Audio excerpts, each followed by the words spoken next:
Assalamualaikum warahmatullahi wabarakatuh. Alhamdulillah hamdan katsiran thayyiban mubarakan fi kama yuhibbu rabbuna wa yarda. Wassalatu wassalamu ala nabiyyina Muhammadin wa ala alihi wa sahbihi wa man sara ala nahjihi bi ihsanin ila yaumidin wa ba'd. Hadirin yang semoga Allah muliakan, tidak ada kata yang pantas untuk kita ucapkan pada kesempatan kali ini kecuali bersyukur kepada Allah Subhanahu wa taala atas segala nikmat dan karunia Allah berikan dan Allah limpahkan kepada kita, sebagaimana salawat dan salam semoga senantiasa tercurahkan kepada qudwah kita, uswah hasanah kita, Rasulullah sallallahu alaihi wasallam beserta para keluarga, para sahabat beliau dan orang-orang yang istiqomah berjalan di bawah naungan sunnah beliau sampai hari kiamat kelak. Hadirin Allah muliakan, kita meminta kepada Allah ilmu yang bermanfaat dan kita berlindung kepadanya dari ilmu yang tidak bermanfaat. Allahumma inna nas'aluka ilman nafi'a wa na'udzubika min ilmin la yanfa'. Ya Allah, kami meminta kepada Engkau ilmu yang bermanfaat di dunia dan di akhirat kami, dan kami berlindung kepada Engkau dari ilmu yang tidak bermanfaat. Oleh karena itu, marilah kita meminta dan memohon kepada Rabbul Alamin. Saudaraku yang semoga Allah muliakan, tidak ada kata yang layak untuk kita angkat pada awal-awal perjumpaan kita pada kesempatan kali ini kecuali kata syukur, kata puji dan puja kita kepada Rabbul Alamin, kepada Ar-Rahman Ar-Rahim, kepada Allah Subhanahu wa taala yang telah memberikan kita berbagai macam kenikmatan, dan diantaranya adalah kenikmatan ilmu dan iman, kenikmatan yang akan mengangkat derajat kita di dunia maupun di akhirat, yang akan memuliakan kita, meninggikan kita. Allah Subhanahu wa taala berfirman dalam surat Al-Mujadilah ayat 11, yarfa'illahu alladhina amanu minkum walladhina utul ilma darajat. Allah akan mengangkat derajat orang-orang yang beriman di antara kalian dan berilmu beberapa derajat. Orang-orang yang beriman dan berilmu dan mengamalkan ilmunya akan diangkat oleh Allah Subhanahu wa taala. Oleh karena itu, hadirin yang Allah muliakan, bersyukurlah kita kepada Allah Subhanahu wa taala atas nikmat yang luar biasa ini. Diangkatnya derajat seseorang bukan karena harta, bukan karena kekuasaan, bukan karena jaringan, network atau pergaulan, tapi diangkatnya derajat seorang hamba di dunia dan di akhirat itu dengan iman dan ilmu. Dan ini yang menyatakannya adalah yang punya dunia dan alam semesta, yang memiliki akhirat, yang diangkat olehnya hanyalah orang-orang yang beriman dan berilmu. Maka ini harus menjadi cambuk bagi kita untuk meningkatkan iman kita dan meningkatkan ilmu yang bermanfaat yang kita miliki. Saudaraku yang semoga Allah muliakan, kembali bersama Al-Imam Yahya bin Sharaf bin Murri bin Hasan bin Husain bin Muhammad Abu Zakaria, atau yang biasa dikenal dengan nama Al-Imam An-Nawawi rahimahullahu ta'ala, melalui kitab beliau Riyadhus Shalihin, taman orang-orang yang soleh. Dan semoga kita menjadi orang-orang yang soleh dengan taufik dan hidayah dari Allah Subhanahu wa ta'ala. Hadirin yang Allah muliakan, pada kesempatan kali ini kita akan kembali bersama hadits Suhaib yang merupakan kisah nyata dan mengandung banyak hikmah.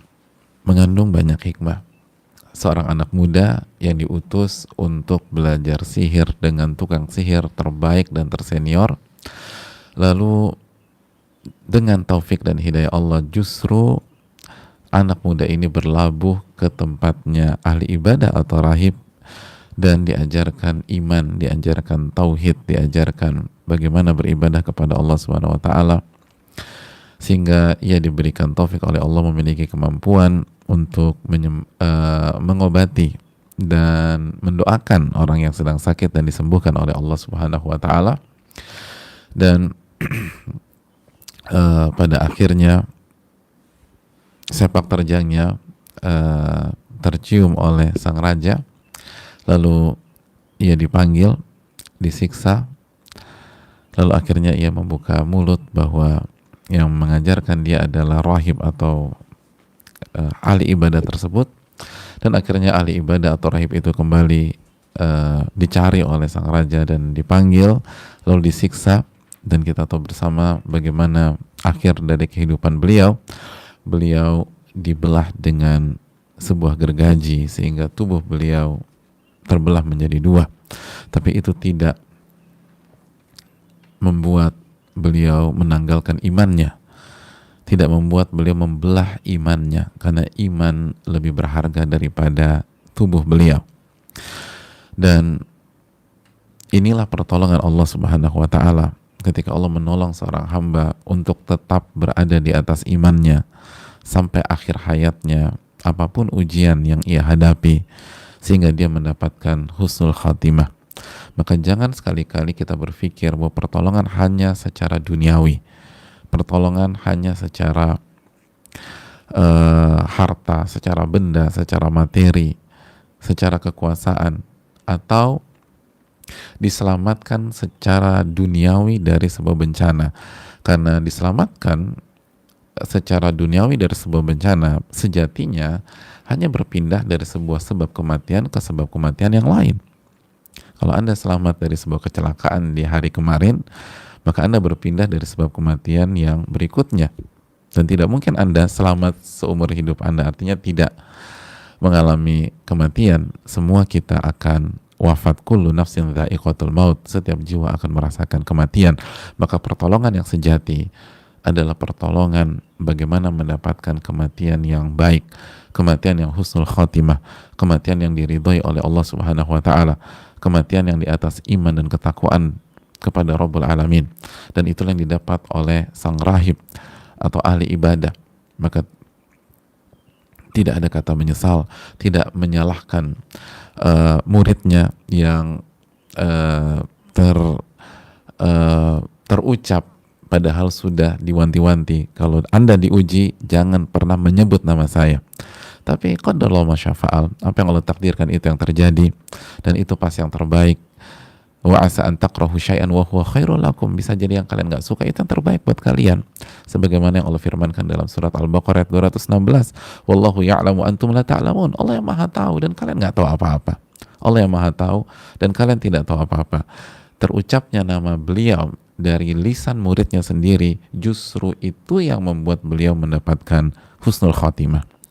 Husnul khatimah ini semua tentang angle, bagaimana cara melihat sebuah kehidupan. Maka lihatlah dari kacamata iman, dari kacamata Al-Quranul Karim, dari kacamata hadits Nabi SAW. Jangan pakai kacamata materi, jangan hanya pakai kacamata uang, jangan hanya pakai kacamata kekuasaan, jangan hanya memakai kacamata dunia yang ketika ketika dia selamat dari sebuah musibah maka dia adalah orang yang beruntung, tapi kalau dia wafat dia orang yang celaka. Kalau demikian maka tidak ada satupun nabi yang selamat, tidak ada satupun nabi yang mendapatkan pertolongan, karena semua nabi wafat kecuali Nabi Isa pada saat ini alaihi wassalam. Oleh karena itu ini yang perlu kita camkan jamaah yang Allah muliakan, ini yang perlu kita renungkan. Jadi yang mana pertolongan Allah? Itu pertolongan Allah, dan pertolongan Allah terbaik adalah husnul khatimah. Pertolongan Allah terbaik adalah husnul khatimah. Fase terbaik di semua hal itu di detik-detik terakhir. Perlombaan balap mobil atau balap motor terbaik itu lap terakhir, hadirin.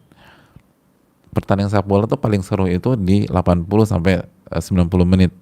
Di menit 80 sampai 90 menit itu yang terakhir. Pertolongan Allah yang terbaik adalah di akhir kehidupan seseorang. Jadi sekali lagi, ini bukan kehancuran dan ini bukan kedukaan. Oleh karena itu setelah rahib itu mendapatkan husnul khatimah, giliran penasehat yang mendapatkan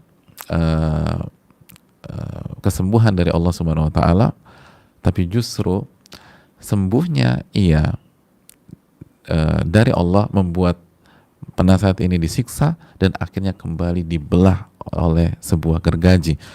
Orang yang berpikir secara duniawi akan mengatakan dia mendapatkan penglihatan tapi dia kehilangan nyawa, kan ya rugi dah, mendingan gak usah sembuh sama sekali. Loh enggak, dia dapat, atau orang mengatakan dia dapat penglihatan terus dia habis itu disiksa lebih parah lagi, lalu digergaji. Sedangkan sebelumnya walaupun dia nggak punya penglihatan, dia bisa hidup nyaman, dia bisa punya fasilitas, dia punya harta, dia punya kekuasaan, dia ring satu sang raja dan seterusnya. Saudaraku yang Allah muliakan, orang-orang beriman tidak berpikir demikian. Untuk apa bergelimang harta dan tahta, tapi di atas kesyirikan, mensekutukan Allah Subhanahu Wa Taala, meyakini rajanya adalah Rabb, sebagaimana kalimat yang disampaikan oleh raja tersebut. Apakah engkau punya Rabb selain aku? Bukankah itu kesyirikan, hadirin yang Allah muliakan? Maka jamaah yang Allah muliakan, yang semoga Allah muliakan, ini yang perlu kita camkan bersama-sama. Maka setelah dua sosok itu wafat dengan husnul khotimah, tibalah giliran si anak muda. Ya, anak muda, tokoh utama dari kisah ini. Hadirin yang Allah muliakan, kembali anak muda itu didatangkan setelah raja mengeksekusi penasehat.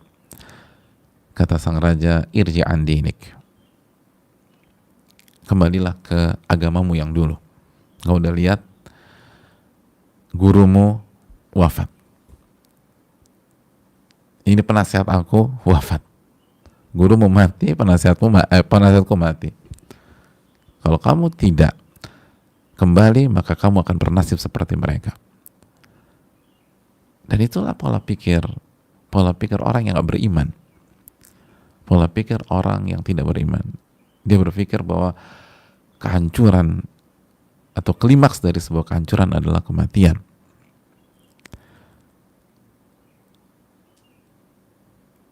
Tapi bukan begitu cara berpikirnya. Oleh karena itu, si anak muda bersikap untuk tidak merespon positif. Fa'aba. Maka dia enggan. Anak muda ini enggan, nggak mau. Enggak. Karena kegagalan dan kehancuran bukan kematian semata, tapi kegagalan dan kehancuran adalah ketika ia terjatuh ke dalam kesyirikan, baik dia hidup, apalagi kalau dia mati di atas itu.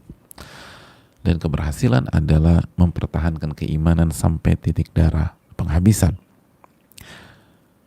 Maka dia menolak, fa'aba, dia nggak mau. Lagi-lagi dia mengikuti jejak gurunya dan penasehatnya.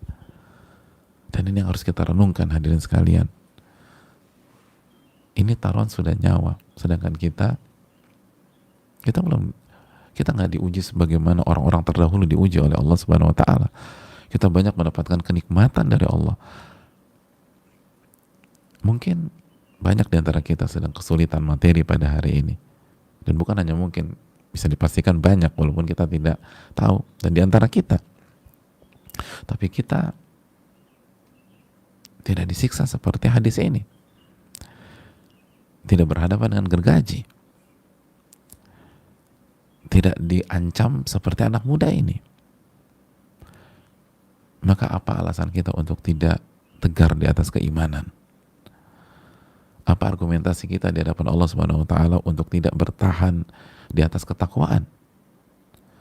Bukankah Allah berfirman, la yukallifullahu nafsan illa wus'aha, Allah tidak membebankan kalian kecuali sesuai dengan kesanggupan kalian. Allah tidak membebankan seseorang pun kecuali sesuai dengan kemampuannya. Itu kan di akhir-akhir surat Al-Baqarah. Maka kembali ke anak muda ini, ia menolak. Fadafa'ahu ila nafarin min ashabihi. Faqala idhabu bihi ila jabal. Maka raja ini menyerahkan anak muda ke tim eksekutornya. Tapi bukan berhadapan dengan gergaji. Untuk anak muda ini, raja memilih cara yang lain. Kata raja, idhabu bihi ila jabal. Kalian bawa nih anak muda ke puncak gunung. Kada wa kada. Puncak gunung yang tinggi. Fas'adu bihil jabal. Lalu dakilah gunung tersebut. Fa idza balagtum dzirwatahu fa in raja'a an dinihi wa illa fatrahuhu. Dan kalau kalian sudah sampai puncak gunung itu, tawarkan lagi kepada dia sekali lagi. Mau balik nggak ke agama dia yang dulu? Kalau enggak, lemparkan dia dari puncak gunung tersebut. Lemparkan dia dari puncak gunung itu. Fadhahabu bihi. Maka perintah sang raja dituruti oleh tim eksekutor. Fasa'idu bihil jabal.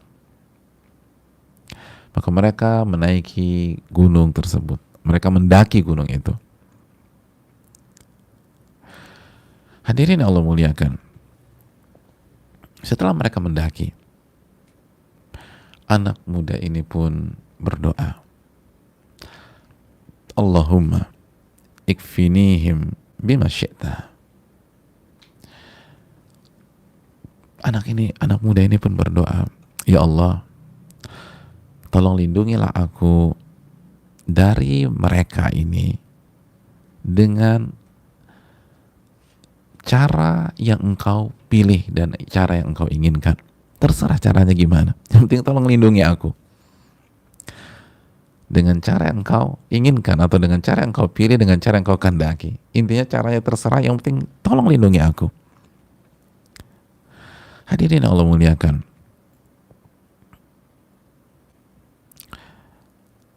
Farajafa bihimul jabal fasaqatu.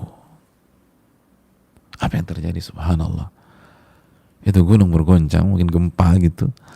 Lalu semua tim eksekutor jatuh. Yang selamat cuman ini anak muda. Yang lain jatuh. Subhanallah. Yang lain jatuh. Yang selamat anak muda.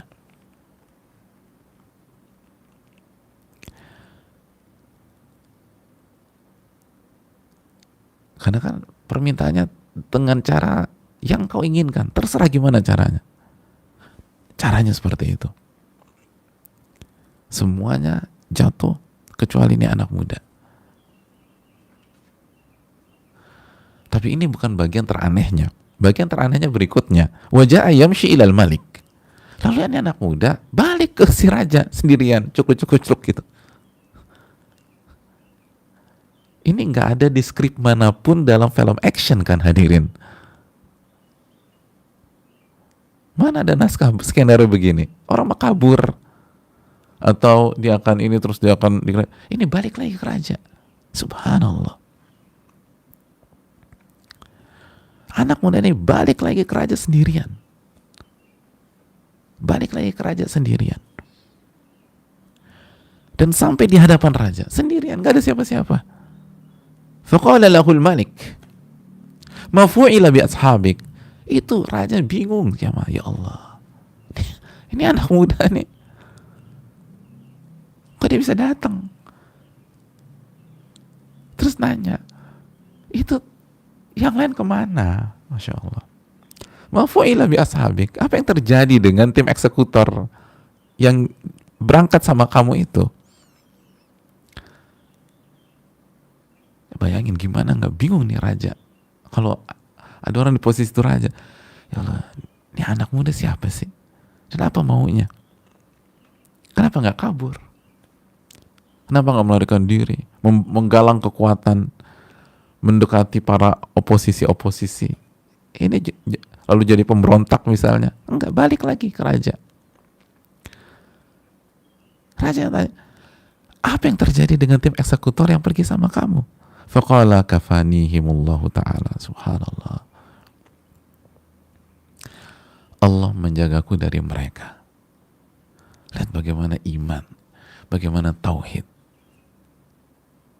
bagaimana tauhid rububiyah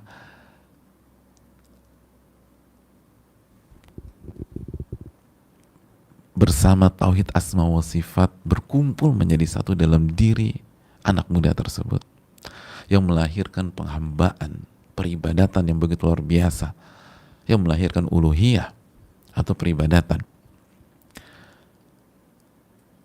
Lihat anak muda ini nggak mengatakan tadi itu ada gempa mereka jatuh, enggak. Kafanihimullahu ta'ala. Allah menjagaku dari mereka. clear, ya Allah, pesannya clear. Allah menjagaku dari mereka. Nggak dikaitkan dengan ini ada gempa. Semua tahu, ini anak muda nggak bodoh. Wong ini kan diutus, dipilih. Ini anak muda, putra bangsa ini. Orang cerdas. Dapat beasiswa dari raja untuk belajar sihir. Kan itu poinnya. Nggak mungkin orang bodoh. Tapi lihat bagaimana kecerdasan digunakan untuk merendah di hadapan Rabbul Alamin. Bukan menyombongkan diri.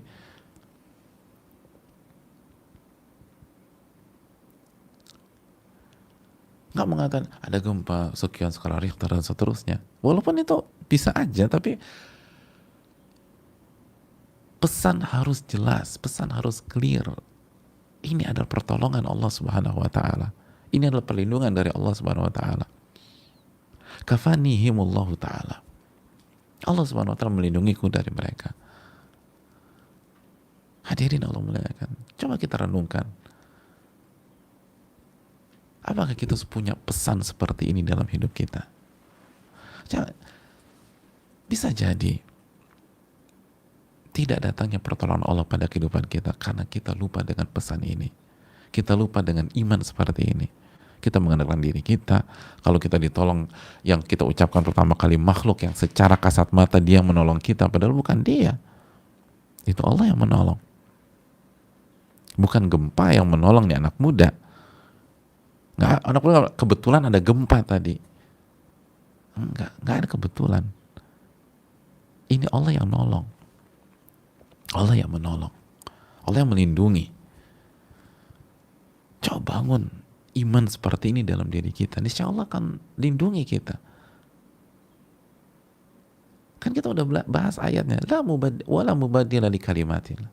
Tidak ada perubahan dalam konsep dan dalam pola. Tidak ada perubahan. Dan tidak ada yang merubah. Tidak ada yang merubah. Oleh karena itu hadirin yang Allah muliakan,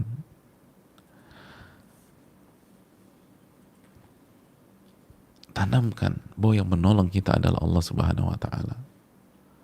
Wala mubaddila li kalimatillah. Dan tidak ada yang merubah kalimat-kalimat Allah tersebut. Tidak yang merubah sunnatullah. Surat Al-An'am ayat 34 yang sempat kita angkat di pertemuan yang lalu. Hadirin Allah muliakan. Apa yang terjadi? Fadafa'ahu ila nafarin min ashabih. Raja itu geram, kesal, marah, emosi. Lalu raja itu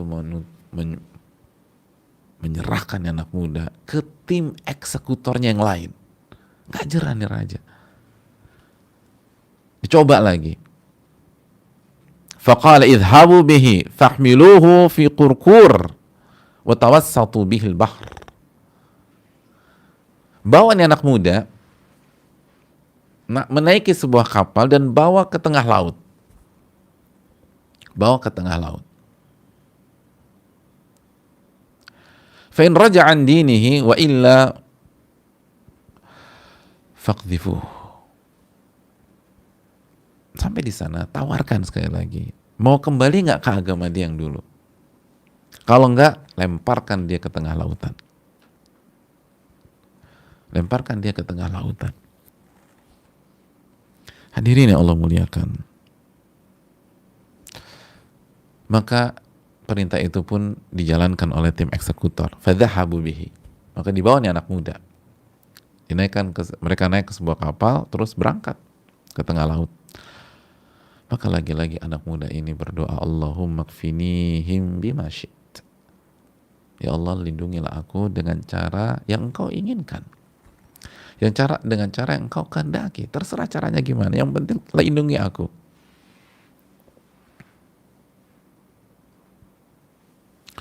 Hadirin Allah muliakan. Kembali anak muda itu berdoa kepada Allah Subhanahu wa ta'ala. Anak muda ini berdoa kepada Allah Subhanahu wa ta'ala agar dilindungi, agar dijaga, agar mendapatkan perlindungan Dan inilah yang harus dilakukan oleh orang-orang yang beriman. Al-Imam Ibnul Qayyim rahimahullahu ta'ala, teman-teman dan jamaah dan para hadirin yang Allah muliakan, itu menjelaskan konsep ini dan menerangkan bahwa konsep ini adalah konsepnya para orang-orang soleh, para nabi dan rasul, para sahabat, para ulama.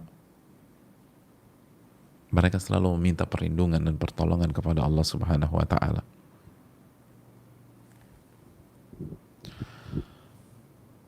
Umar bin Khattab radhiyallahu ta'ala an, apabila menghadapi musuh yang kuat dan hebat,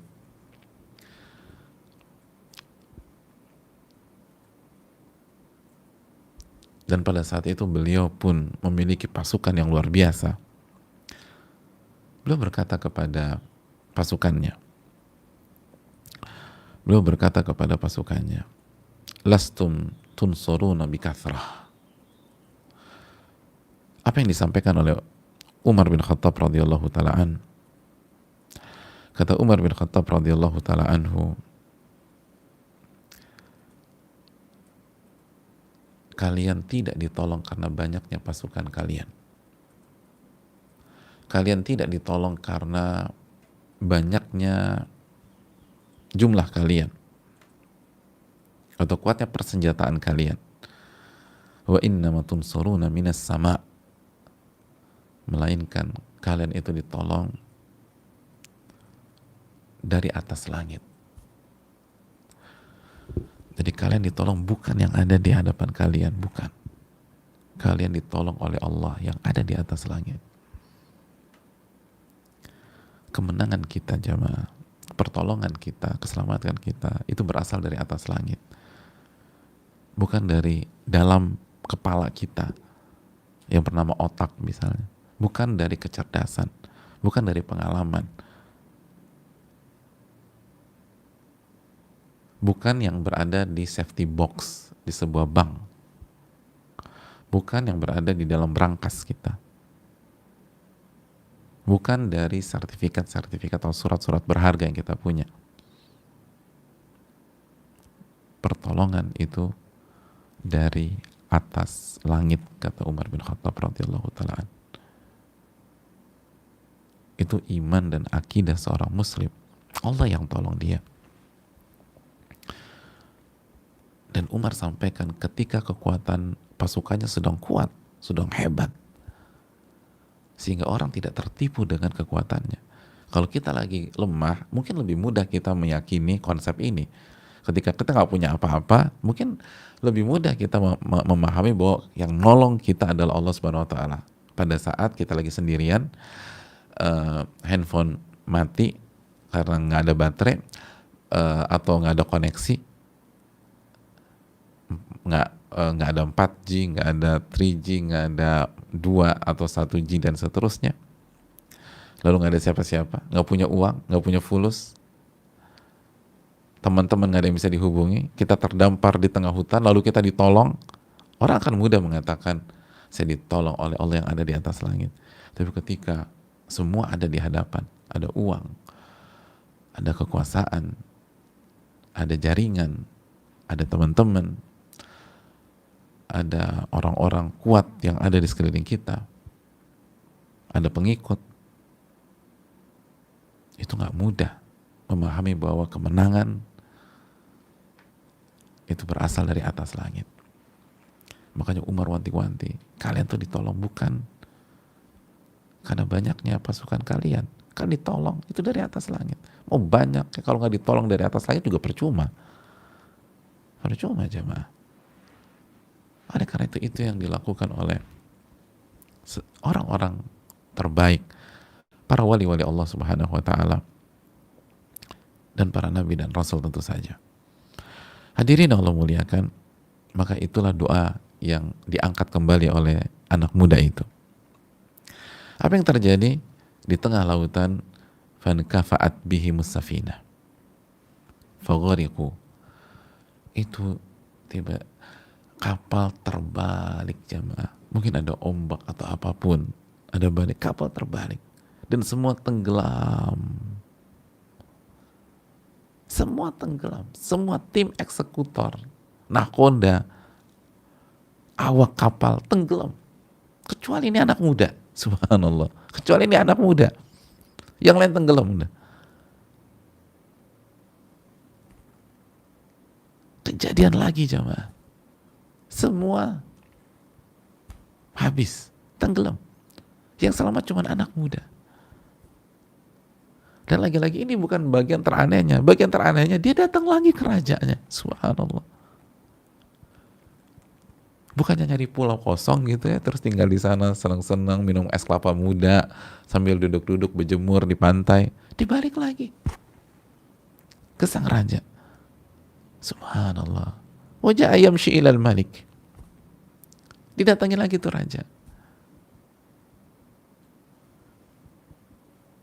Allahu Akbar. Faqala lahul malik.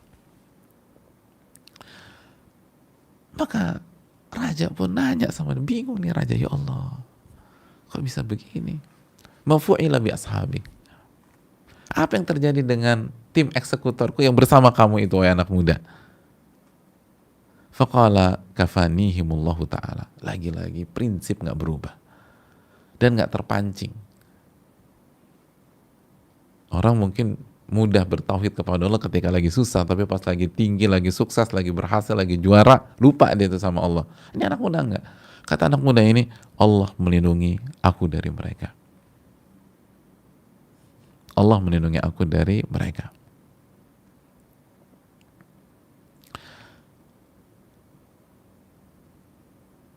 Allah yang melindungi. Dan anak muda ini nggak bilang ada badai, ada ombak, gulungan ombak tuh kemarin tuh tinggi banget wahai raja, bisa 4, 5, 6 meter. Terus kapalnya kebalik. Nggak bilang gitu. Allah selamatkan dan melindungi aku dari mereka. Itu, titik itu aja yang dibilang. Lihat bagaimana iman menancap di dalam hati ini anak muda.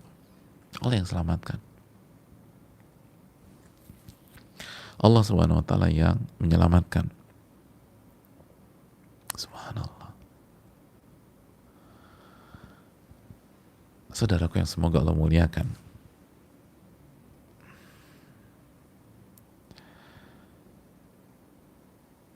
Lalu anak muda itu kembali berucap di hadapan sang raja. Yang kita yakin lagi itu campur aduk perasaannya. Marah, kesel, emosi, kaget, shock, bingung. Gimana nih?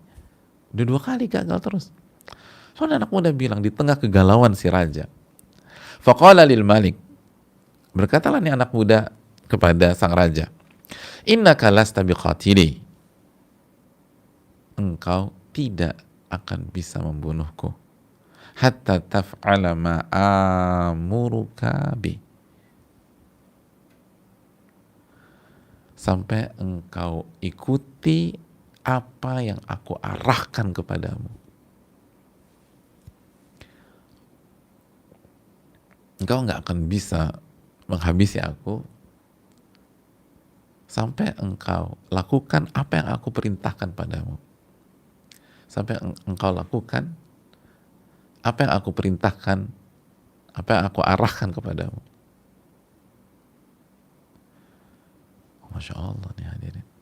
Jadi engkau nggak akan bisa membunuhku kecuali pakai cara aku.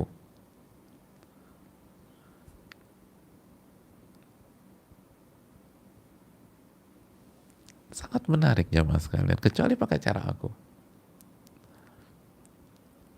Jadi kalau berpikir berarti pinteran. Lihat tawarannya. Kecuali pakai cara aku. Engkau lakukan apa yang aku perintahkan. Amr, apa yang aku perintahkan. Dibalik sama anak muda. Engkau lakukan apa yang aku perintahkan. Kan dari tadi kan kau perintah terus. Enggak, sekarang kita balik. Lakukan apa yang aku perintahkan. Lakukan apa yang aku perintahkan.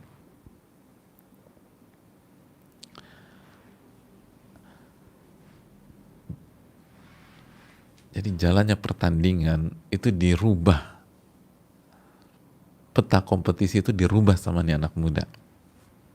Dari tadi kan kok dominasi terus nih, perintah A, perintah suruh naik ke gunung, perintah suruh ke laut. Sekarang kita rubah.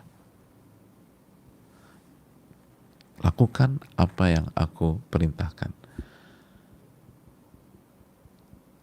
Dan raja ini lagi bingung, jamaah. Lagi marah, lagi emosi, lagi keselnya minta ampun.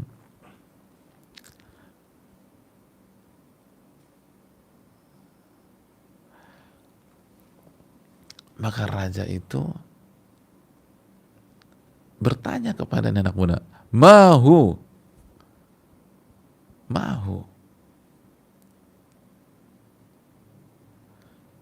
apa caranya? Apa perintahnya?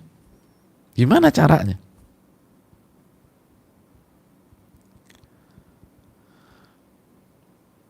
Raja itu masuk ke dalam konsepnya nih anak muda.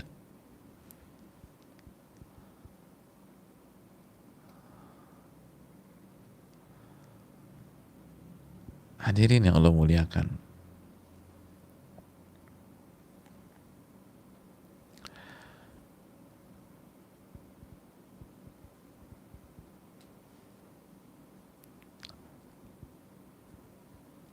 Tajma'un nasa fi sa'idin wahid.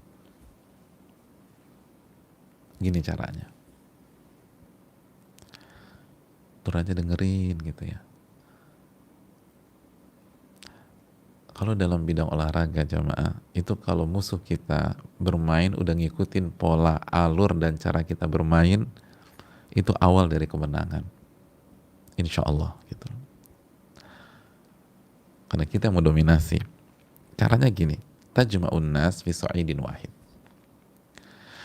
Kumpulkan manusia di satu tempat yang luas, satu tempat aja, semua tolong kumpulin, semua rakyat tuh kumpulin ke situ. Jangan ada yang tertinggal ya. Pokoknya buat pengumuman, kumpulkan semuanya di sana. Di tanah lapang atau di tempat yang luas. Pokoknya saya mau semuanya. Wa taslibuni ala jid'i. Lalu dan engkau salib aku di atas batang pohon kurma. Jadi salib aku. Udah semua lihat. Nah, salib aku di situ. Tsumma khudh sahman min kinanati. Lalu ambillah anak panah dari kantong anak panahku. Lihat anak panahnya dari aku ya. Jadi didikte nih. Didikte dari awal sampai akhir. Sekali lagi kalau musuh kita dikte, antum tahu bagaimana alurnya. Kumpulkan, lalu salib aku, lalu ambil anak panah dari kantong anak panahku.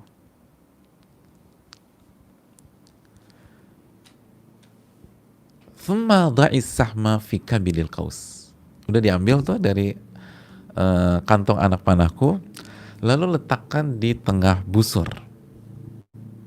Lalu siap-siap bidik ke arahku, lalu ucapkan kalimat ini.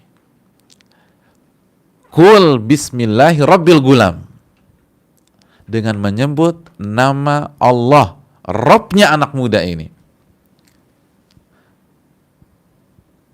Tsummarmini. Lalu lepaskan anak panah tersebut ke arah aku. Ingat, ucapkan dengan menyebut nama Allah. Hanya dengan menyebut nama Allah. Rabbnya anak muda ini. Rabb saya. Gak boleh pakai yang lain. Hanya menyebut nama Allah. Lepaskan. Fa innaka idza fa'alta dzalika qataltani. Sesungguhnya kalau engkau lakukan semua instruksiku, engkau dapat membunuhku.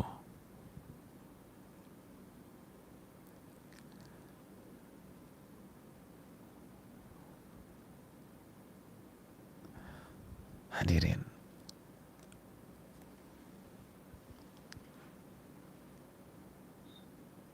apa yang terjadi? Fajama'an nas.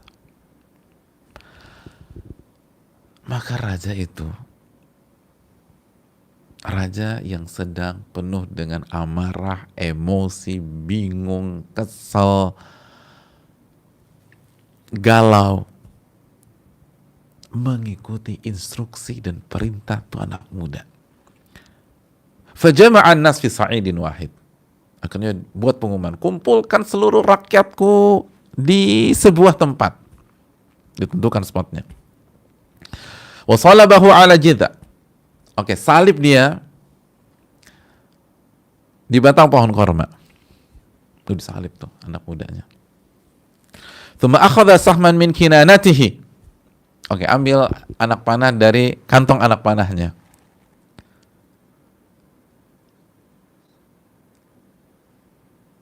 Dan semua step by step diikutin. Diikutin step by step. Nggak ada yang dilanggar sama nih raja. Ya Allah, nggak ada yang dilanggar. Padahal si raja ngakunya Tuhan. Jadi Rob ngikutin nih anak muda. Katanya, "Tsumma wada'a as-sahma fi kabidil qaus." Lalu diletakkan anak panah itu di tengah busur. Lalu eksekutor mengucapkan Bismi Rabbil Gulam.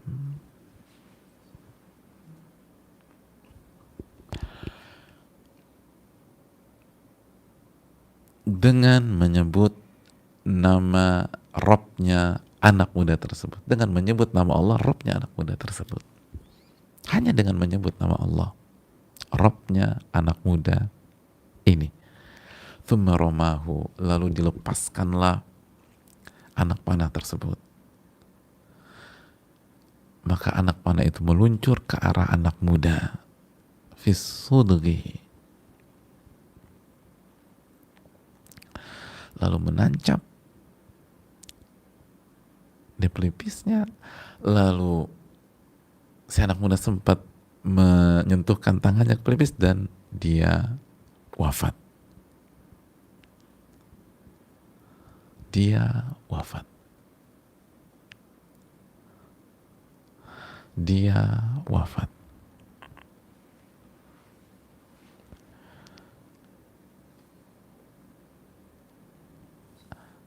Sang raja berhasil. Tunggu dulu. Faqala nas. Dan semua langkah tersebut disaksikan oleh seluruh rakyat pada saat itu. Maka begitu anak muda itu wafat, sontak meluncur kalimat dari lisan-lisan manusia yang menjadi saksi dan penonton pada hari itu. Amanna bi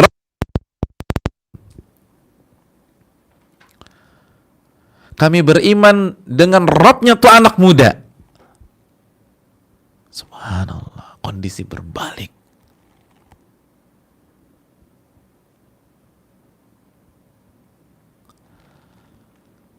Bukannya pesta kemenangan yang dirayakan sang raja, justru seluruh rakyatnya beriman kepada Allah Subhanahu wa taala. Rabbnya nih anak muda. Dan meninggalkan agama mereka sebelumnya. Meninggalkan sang raja mengaku Rabb, mengaku Tuhan. Fa'utiyal maliku faqila lah, ara'aita ma kunta ta'rahi nazala bika hidruk qad amana nas.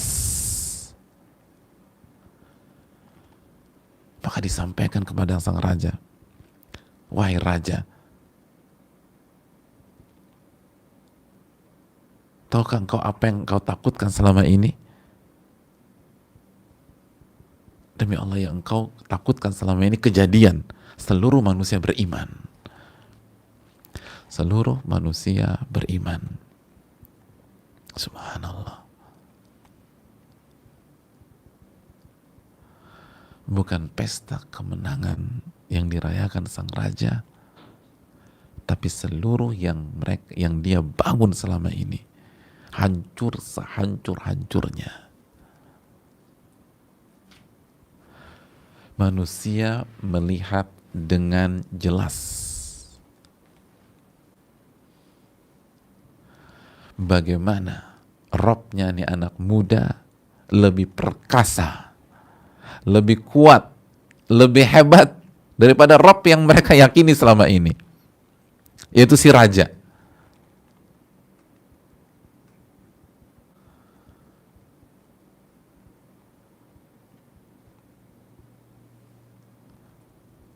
Raja tersebut terjebak dengan strategi si anak muda. Betul, secara kasat mata, secara sekilas, bukan kasat mata, secara sekilas, ia berhasil membunuh anak muda itu. Tapi ia tidak sadar. Dengan cara ia melakukan dan mengikuti setiap step dan setiap langkah yang dikasih tahu oleh anak muda itu, yang diinstruksikan oleh anak muda itu, ia sedang mempertontonkan kelemahannya sendiri di hadapan rakyatnya itu. Ia sedang menelanjangi kelemahannya sendiri.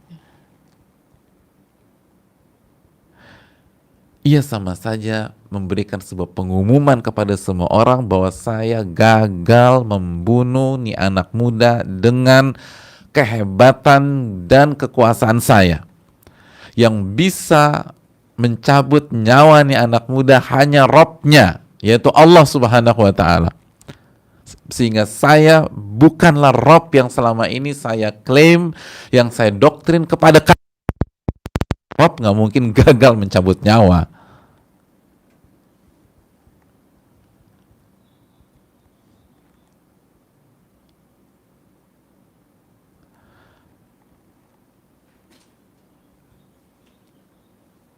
Dia kemakan dengan makarnya sendiri. Wa makaru wa makarallah wallahu khairul makirin. Manusia membuat makar dan Allah balas makar tersebut, dan Allah sebaik-baik yang mampu membuat makar atau membalikkan makar tersebut. Surat Ali Imran ayat 54. Mereka membuat, raja yang membuat makar, mengaku Tuhan padahal dia bukan Tuhan, mengaku Rabb bukan Rabb. Wa makarullah wa makarallah. Allah balas.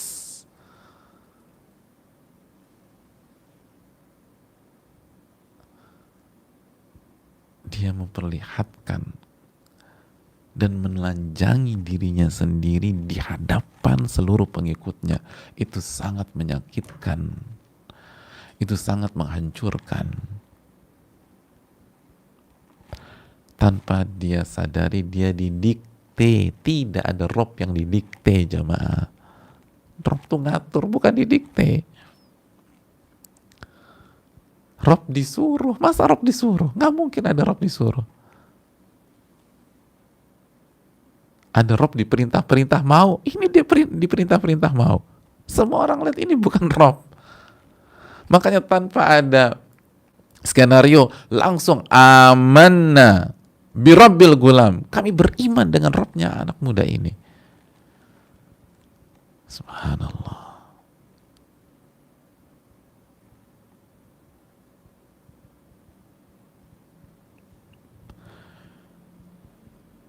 Jamaah yang Allah muliakan. Terakhir, pelajaran besar yang kita petik dari penggalan ini. Lihat bagaimana jika taufik lalu keimanan dan keikhlasan seseorang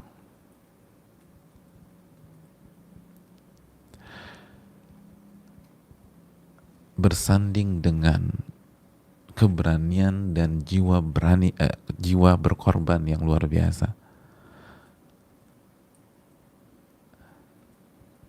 taufik Allah Subhanahu wa taala.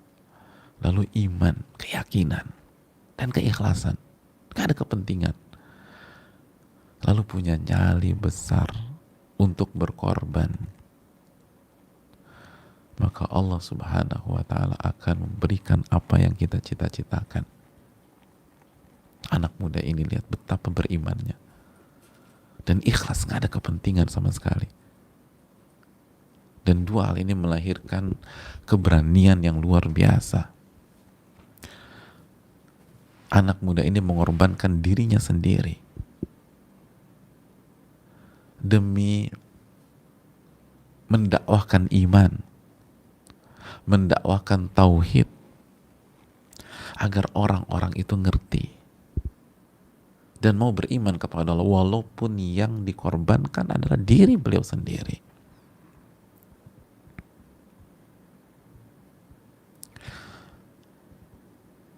Makanya sebagian ulama memasukkan kisah ini dalam pembahasan masalah keikhlasan. Di samping kesabaran. Karena hanya orang-orang yang ikhlas yang berani mengorbankan dirinya sendiri demi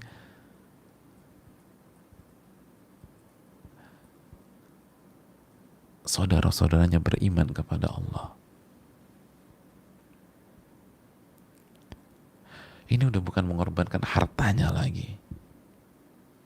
Bukan hanya sekedar mengorbankan apa yang dia punya, tapi mengorbankan dirinya sendiri.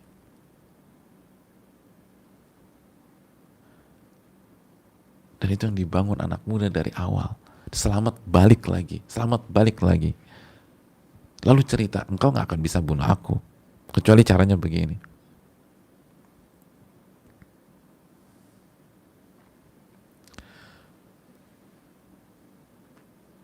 Kalau tujuan hidup dia menyelamatkan diri, nggak mungkin dia balik lagi. Tujuan dia dakwah, jamaah. Ini anak muda tujuannya berdakwah, makanya dia balik lagi.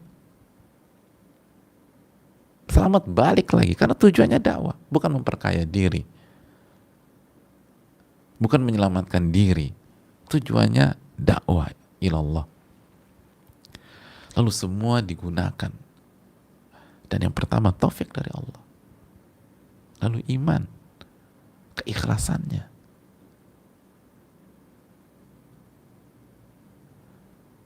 Dan jangan lupa juga tambah satu lagi, kecerdasan. Ini cerdasnya minta ampun. Dia menjebak sang raja.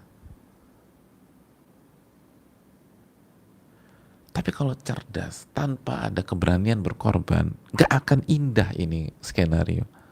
Orang kan yang nggak duganya, yang raja bikin yang nggak berpikir, dia berani mengorbankan nyawanya sendiri.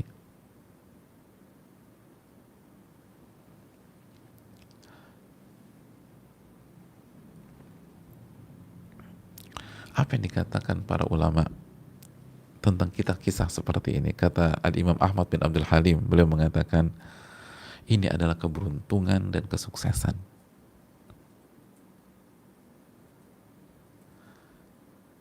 Dan tidak ada kerugian, walaupun diri dan nyawa yang dikorbankan. Kenapa demikian?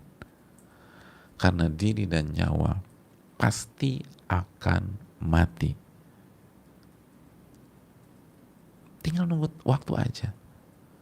Maka karena pasti akan mati,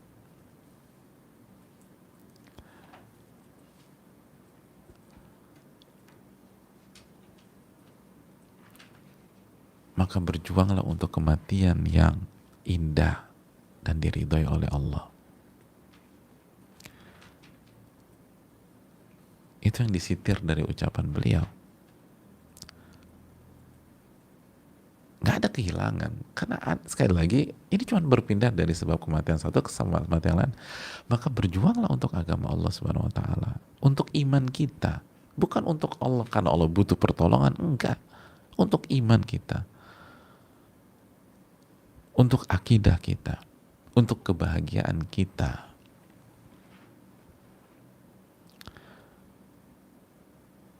Khususnya di hari-hari ini yang sedang sulit, jangan kita gadaikan sehingga kita melakukan hal yang haram, kita zolimin orang, kita ambil harta orang. Kisah ini harus menginspirasi kita.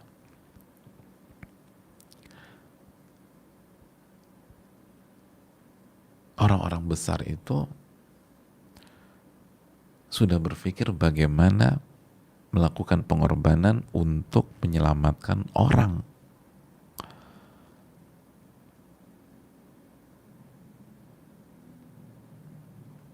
Bukan justru mengambil hak orang.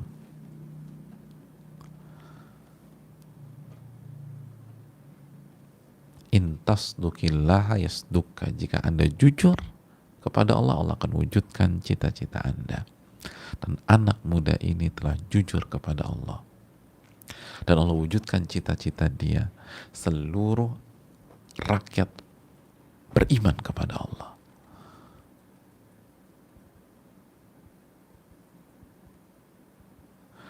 Jadi itu yang dikatakan para ulama. Anak muda ini kan berpikir, saya pasti akan mati nih. Ya udah, tinggal kita pilih aja kematian kita. Kalau nggak, saya opsinya kan saya meninggal, dan meninggalnya saya membuat seluruh rakyat masuk Islam atau seluruh rakyat beriman, atau saya meninggal hanya dapat tangisan aja dari orang-orang yang kenal sama saya. Saya pilih yang pertama. Bang, sama juga kok. Itu poin para ulama. Ada dua opsi nih. Saya meninggalnya saya membuat seluruh rakyat beriman kepada Allah. Atau opsi yang kedua, saya meninggal, saya cuma dapat tangisan aja. Ya saya pilih yang pertama dong. Dan jujur beliau. Maka Allah wujudkan cita-citanya. Intasdukillah yasdukka.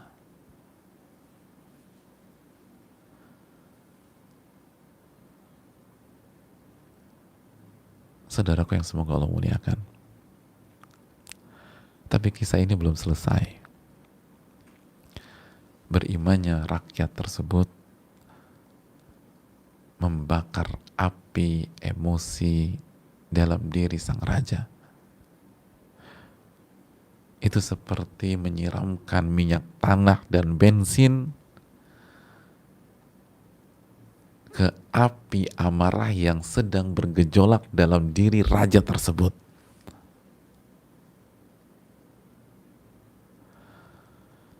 Maka sang raja membuat kebijakan yang selalu dikenang oleh sejarah.